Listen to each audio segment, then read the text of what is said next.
At a book signing several years ago, Madeline Dudley and her husband owned the B&B monastery in Bracebridge here. And she told me that these monks that had been in the monastery had abandoned it and gone back to the States and back to Oxford, England. And the three buildings were converted into family homes. And hers was their place was one of the B&Bs, was a B&B. And she said that there was a rumor that the ghostly monks paraded the halls at night and prayed, and that the chapel next door had a body buried in the basement in a walled-off area. The people who had bought the chapel and converted it to living quarters put their bedroom over the altar, where the altar used to be in the chapel. And they said that there were three monks stood at their doorway at night. And when they were assured that they weren't going to desecrate the house, they disappeared. And these people swore that they saw these apparitions.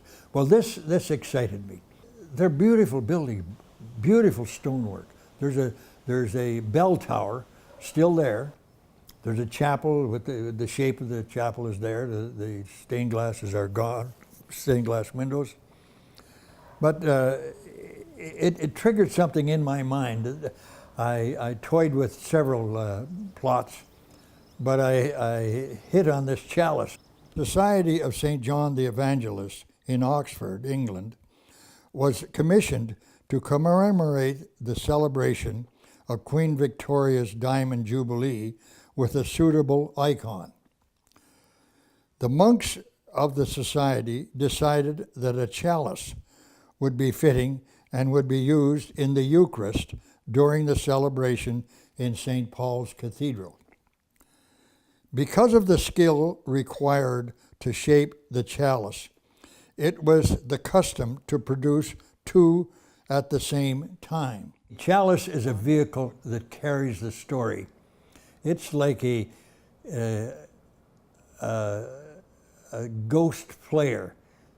It's behind the scenes all the time, but as you read through the story, you find that the chalice is carrying the plot to the final conclusion, where all of it comes together in a very violent explosion.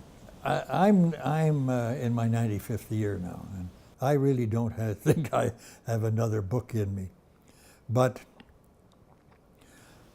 I wanted to take the characters that I have created into some sort of a conclusion, but I left the door ajar.